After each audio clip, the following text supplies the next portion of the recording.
from the College by the Lake, Coeur d'Alene, Idaho. Local, regional, national, and international guests discussing the issues and topics affecting the way you live are on Forum, the North Idaho College Public Forum, with your host and moderator, political scientist Tony Stewart. On today's program, we are most pleased to bring you the topic wildlife photography. We have a very professional photographer with us. I'm very pleased to welcome to the program a very good friend of mine and a colleague, I'm proud to say, at North Idaho College, Mr. Tim Christie. Tim Christie has been in the business of wildlife photography for a long time, and his works are well known across the United States, and he has his photographs published in leading sports journals throughout our country and even in other countries.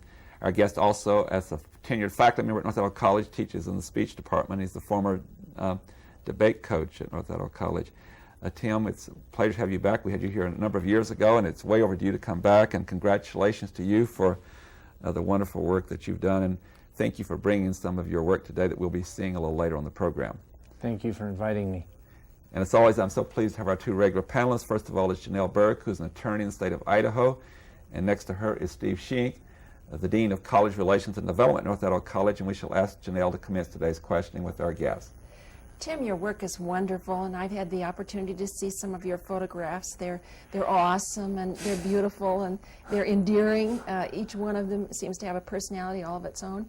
But for our viewers, can you tell them what kinds of equipment you use and what kinds of equipment they should have if they're interested in starting to take photographs of wildlife when they're out in the woods?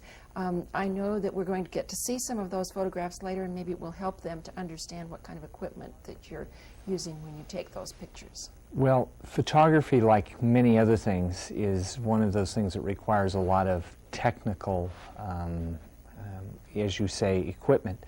The most important thing that a person should have to take good wildlife photographs, as far as I'm concerned, is a love of wildlife. You can take great photographs with pretty inexpensive cameras, but you have to understand what wildlife is all about and what looks good as far as a photograph is concerned, and have an eye for it. Given the fact that you have a good eye, a good 35 millimeter camera, and then a good telephoto lens is necessary to get good wildlife photographs.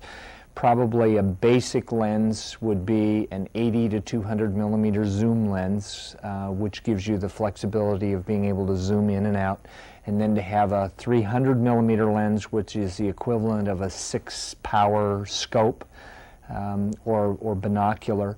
And then for a lot of work, you want to have a bigger lens, like a 500 millimeter or 600 millimeter lens.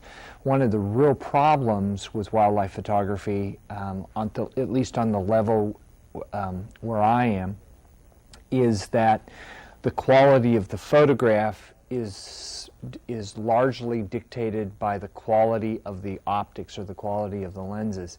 And for example, a Nikon millimeter 600 lens or a 600 millimeter lens right now costs $12,000. So it's a pretty expensive hobby, pastime, whatever.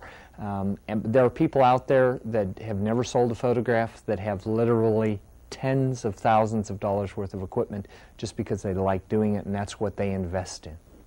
But there are also people, I'm sure, who have much less invested, who enjoy doing it for themselves, that would have lots of fun doing it. Oh, absolutely, absolutely. And you can buy equipment that's much less expensive than that, but the viewer has to understand that the quality of a photograph is by and large determined by the quality of the glass that photograph was taken with. You can have, you can see the difference between a $500 300 millimeter lens and a $5,000 300 millimeter lens, and there is a world of difference between the quality of the sharpness and the color and all those real technical kinds of things. That's not to say that the person who has a good 80 to 200 millimeter lens and a 300 millimeter lens, they can't go out and get good photographs for their own particular enjoyment. And I take it you would also have some kind of a bag to carry this in. What do you recommend? I carry most all of my gear either in hard cases or like suitcases that are filled with foam, and so when it's in the back of a pickup or say it's in a boat or something like that, it can be jiggled around and it's not going to hurt it. It won't get dust on it. It's semi-impervious to water.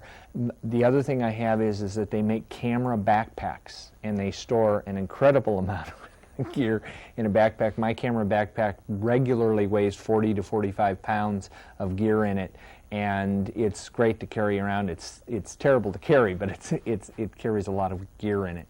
So, Steve Sheen. Tim, you've obviously moved to a level that's far beyond the average amateur photographer, and I wonder if you'd take just a few minutes and tell us how your interest in photography has evolved. Well, I guess I would say that I have always loved wildlife. One of my earliest memories as a child, I think I was 3 or 4 years of age, my father and mother were driving to Bozeman, Montana, and there was a deer, I don't know whether it was a mule deer or whitetail, and she was feeding along the side of the road with her 2 fawns, and they pulled over and we watched that. And I still remember that experience. And I have fished and hunted since I was very, very young. My father used to take me fishing when I was too young to literally keep up with him, and he would carry me along and I'd fish. And I've hunted since I was a young boy. And when my son was 3 years old, I decided that I wanted to take better photographs of him, so I bought a used 35mm camera. I took a class at North Idaho College in basic photography, and then for the rest of it I have been self-taught. But it became one of those things where I started taking my camera whenever I went fishing or whenever I went hunting, and I got to the point where I started enjoying the photography as much as the hunting and the fishing, and then there were years where I enjoyed the photography more than hunting and fishing, and it just progressed to the point where I am now. My first published photograph was published in 1982. I got very lucky. I submitted some photographs to the National Rifle Association. It has a publication called the American Hunter magazine, and the editor opened my package, liked one of the photographs, and used it on the cover of the magazine. And it's very rare to have your very first photograph. In 1983, National Wildlife Federation used one of my photographs on the cover of their magazine, so within a 2-year period of time I had 2 or 3 covers, and it had several photographs, and it's just been one of those things that I've continued to build now. Currently I have 70,000 images on file. Everything is computerized. I have everything labeled by computer, entered into a database, and so I now run a business that is international in nature. And I sell regularly between 350 to 500 photographs a year, mostly in North America, but by and large all over North America, calendars, magazines, and those kinds of things. Well, if I can follow up real quickly, I mean, obviously your principal occupation is still teaching. Oh, absolutely. But photography for you has evolved into a business, truly. It's not just a hobby. How much of that business is taking photographs? How much of it is managing the business of selling your photography? Unfortunately, I got into the business of photography to be a photographer, and less than 10% of my time is actually spent photographing. I suspect that I spend 30 days of field, total days. I will do, for example, I will leave classes on an evening and drive somewhere for an evening and photograph, or I will leave on a Friday afternoon and drive to the Canadian Rockies and photograph for 2 days and drive back and get back for classes on Monday. This summer I went from the tip of Florida photographing alligators to the southwestern corner of Alaska photographing a caribou hunt that I was on. And I photographed in Montana, I photographed in Canada, photographed in Wyoming. So I compress things in. Every spring break I'm somewhere photographing. Christmas break I'm usually someplace photographing. I use most of my spare time to pursue photographs. I can't resist making the comment, Tim, that following your retirement, just think what you can do when you, when you have more free time. But my wife's worried about that, actually. It really is amazing, though, that how you are so efficient with your time, but you're a wonderfully organized person. Now the time has come to have a wonderful treat for our viewers. Janelle and Steve did a great job bringing us up to this point to show what you do and how professional you are. On the first part of what we're showing the viewers, you have brought along some slides which are photographs of wildlife photography. So would you introduce those and take us through about, I believe you have around 6 photographs. Right, sure. What I've done is I've selected some photographs that some of them have been published and some of them haven't been published. And then I'm going to show you some of the work that has been published as well. This is a particular photograph that was taken down. It happens to be in southern Texas. One of the things that makes a great photograph is light. And being able to capture light, and most importantly for the photographer is to see light.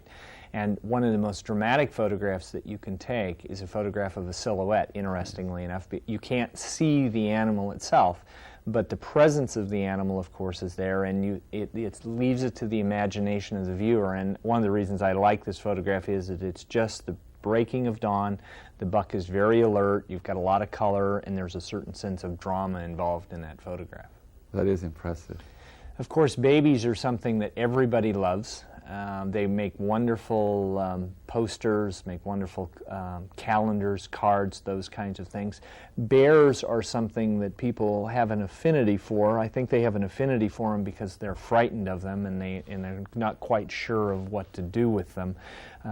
People either love bears or hate bears. This is a photograph of a little black bear scampering up a birch tree, and this happened to be taken in western Montana last year. It really is a neat photograph.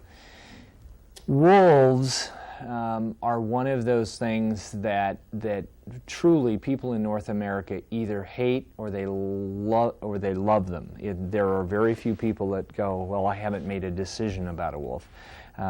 It's obviously a very controversial subject in the state of Idaho, and the state of Montana, and the state of Wyoming, where the federal government has reintroduced them. Again, mood is very important, and one of the things you think of when you think of wolves is cold and snowy, and I think this photograph captures that essence of that kind of wild look, as well as the cold, snowy day with the snow falling. And getting it to be such a still picture. Right. Grizzly bears are something I have a great affinity for, although I survived an attack by a grizzly bear in 1986. Through no fault of my own and no fault of the grizzly bear, we got at the right place at the wrong time. I still have a tremendous amount of love for grizzly bears. Grizzly bears are raw power. They are totally unpredictable. They can be incredibly savage, and yet they can be some of the most gentle animals that I've ever been around. The thing about grizzly bears that I enjoy photographing the most is that when you are photographing a grizzly bear, you are right on the edge. You are right there, and there is nothing. There is nothing calm about it. It's an intense experience. And I don't know that I do it for that. I'm not an adrenaline junkie by any stretch of the imagination, but that's what photography brings to me, is that zest for life and living. I don't recommend photographing grizzly bears to people and just go out and take a picture of a grizzly bear. That's incredibly stupid. Grizzly bears are photographed 99% of the time when you're in a vehicle or near a vehicle and they're feeding along roadways and what have you. People have died trying to take pictures of grizzly bears, and there's not a single photograph that's ever been taken that's been worth the life of another human being. And that photograph was taken in that kind of a situation. Elk are another thing I absolutely love. Of course, I love everything about the high country, but bull elk in the fall of the year define wild country for me.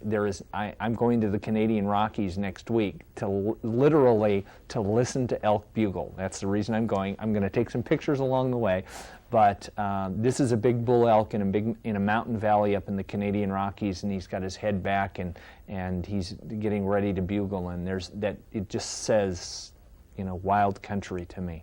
It's just magic in that photograph. This is a picture that is very precious to me.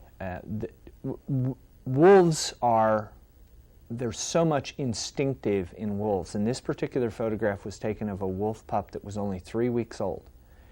And this wolf pup instinctively began to howl. And of course he was in a field of dandelions and what have you, and it was just magical to have him lift his head and go. The facial expression is just wonderful. Yeah, and you captured that. I love that face. It's like, well, is this how I do it? Where was this taken? That happened to be taken in a controlled situation. A lot, and for the viewers, and some viewers may find this absolutely appalling, but there are several species of animals that you just typically don't take in the wild. Most of all of your cats, mountain lions, cougars, lynx, and those kinds of things, you could spend a lifetime looking for, and even if you did find them, you probably would get one photograph if you were lucky.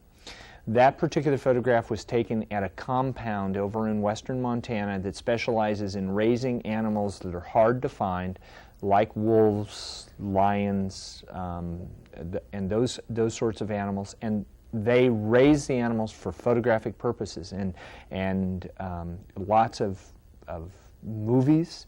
The bear, for example, was photographed with animals of that sort. Most every calendar that you will ever see that has got a wild lion, a cougar, a lynx, bobcat, all of those have been photographed in a controlled kind of situation, and that was where that was taken at. Well, thank you.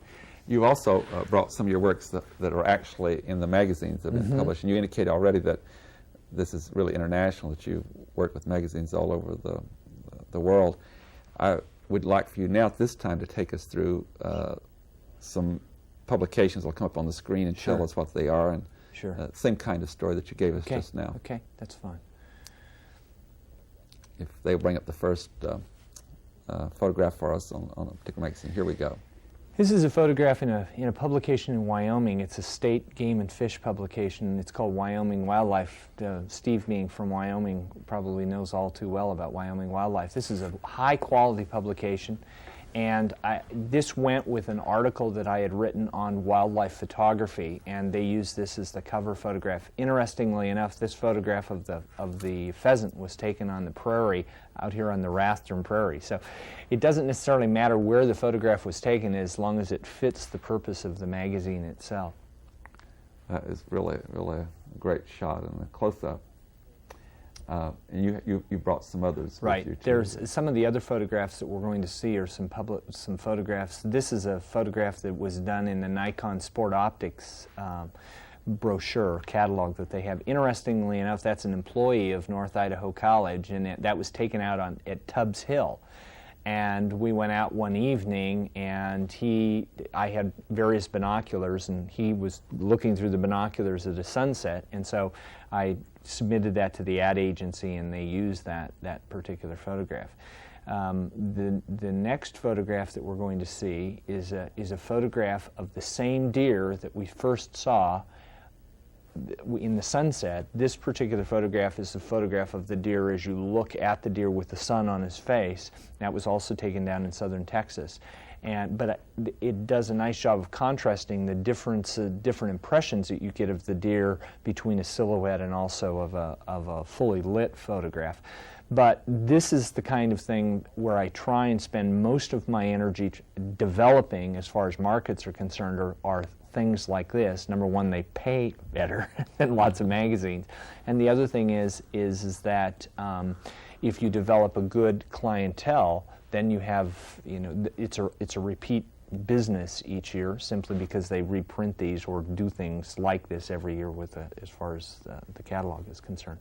What this reminds me of is that you do have a variety of publications and choices that you can. You bet. And it's very much that you pursue yourself. Right. Outdoor Life magazine, for example, literally has hundreds of people that submit photographs to them. Many of them unsolicited. Others, they have a stable of photographers that they know and they trust, and they'll call me up and say, Tim, we need an elk photograph of an elk bugling, and they'll give me real specific instructions as the kind of photographs that they need, and then I look through my files and pull those photographs. And I've gotten to the point now where I'm working with them. This particular photograph was taken in the Canadian Rockies again, and it was on the cover of Outdoor Life last year. Outdoor Life, Sports Afield, Field and Stream are the big publications. They have 1.5 million circulation, and they're the ones that pay the big bucks.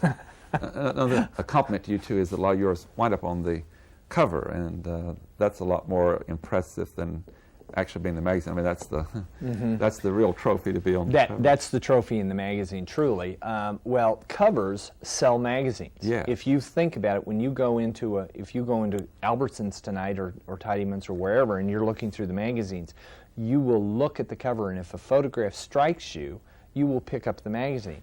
One editor one time told me that a photograph will make as many as 50,000 sales difference as far as circulation is concerned. 50,000 magazines sold on a cover.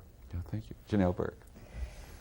Animals are very interesting to photograph, and a good many people, probably at home, many of our viewers, have attempted to take pictures of their pets. And one of the things that happens is you're all lined up, and you've got the pet there looking at you, and the next thing you know, they're looking away and you shoot the picture. Can you give us some tips about shooting animals in general to keep that fresh look that you want to get? Well, my biggest problem is that they always move away, and you're always following them around. I've always said that what we should do is glue Velcro to the bottom of their feet so we can hold them down. I'm being facetious. I think the critical thing is to be patient.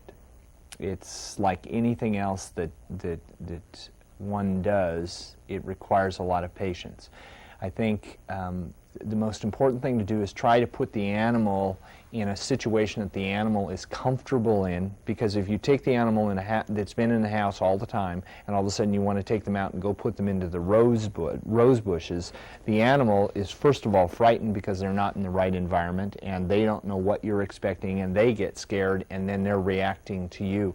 If you can get them in an environment that they're real comfortable in, and then let them become comfortable with the whole situation of taking pictures. Too many times people, when they're trying to take a picture, it's like with kids. They walk up, stick a camera in a child's face and go, okay, now act natural.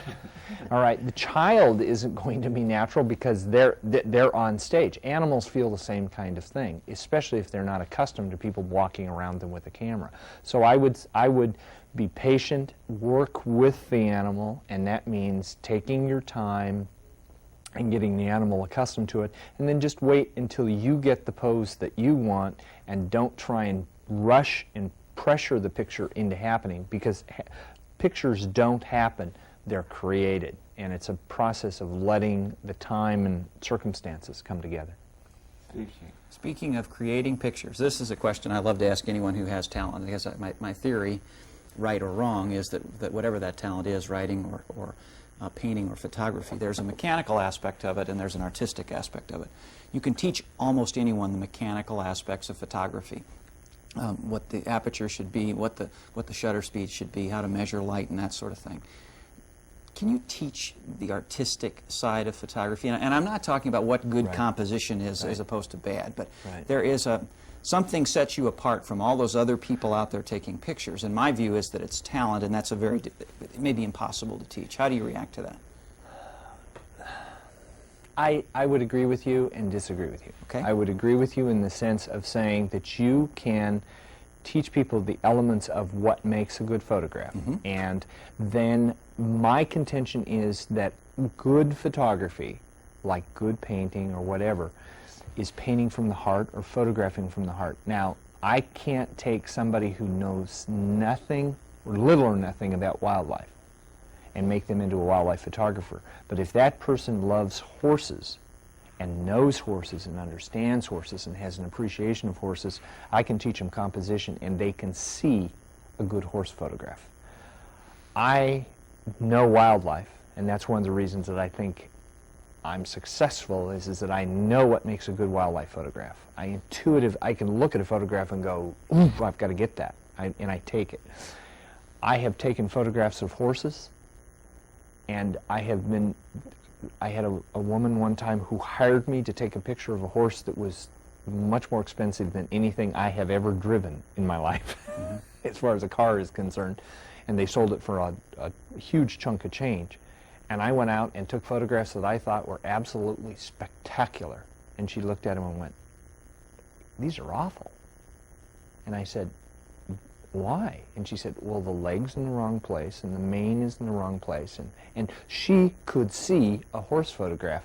I couldn't see it. She knew horses. I don't know horses. So I would say to the person is that if you, I think it is possible for somebody to be a good photographer of something that they absolutely love. A person who loves their family pet, they know what would make that pet look good. That would make a good picture. For me, if I were to come in and take a pet picture, I don't know the personality of that particular pet, and that my dogs, for example, I take great pictures of my dogs, but I don't know if I could do it with other people's dogs because I'm not intuitive enough about what makes a good dog photograph in that sense. A quick next question. You are moving toward a point in your life where probably the time you have to devote to your photography is going to change. Is there some burning desire that you have? Is there something you still really want to do as a photographer you haven't yet had the chance to do? I want to be able to photograph for a whole year without having to worry about going to an office and dividing my time between doing these things. I love to teach. I absolutely love to teach. I have great passion for teaching. But one of the things that happens is in the fall of the year, for example, the fall of the year for me is absolutely schizophrenic. I will teach all week, grade papers all week, and then on the weekend I am in the Canadian Rockies, and then and it's just, the colors are just absolutely magical, and I have to come back here, and so I run back here, and then I turn around the next weekend and go up there again, and the colors are gone in a week, and it's so frustrating. And so I am looking forward to the time when I can go up to the Canadian Rockies, and if the light's great, I stay, and if the light stinks, I leave. And that's what I'm looking forward to. As to where I would like to go, lots of people say, do you want to go to Africa, places like that? I have no interest in going to Africa. Where I want to go is I want to go to Hudson Bay and photograph polar bears. That's the only bear in North America I haven't photographed, and I want to photograph polar bears. They are the big, mean bears of North America, and I want to go out and take pictures of them. On that note, I had to bring the program to conclusion. That was a wonderful way to end. And Tim Christie, on behalf of our panel and our staff, we thank you so much for being with us and talking about wildlife photography and, as a professional. And I just have to say in closing that it's been a very special treat to me, and I've learned some things that are just so valuable and helps me appreciate more what you do. And thank you again for being with us, my friend. Thank you for inviting me. Ladies and gentlemen, I know you've enjoyed this program as much as we have, and we'd like to invite you to be with us again next week at this same time when we shall discuss yet another issue. Until then, please have a good week. I am Tony Stewart.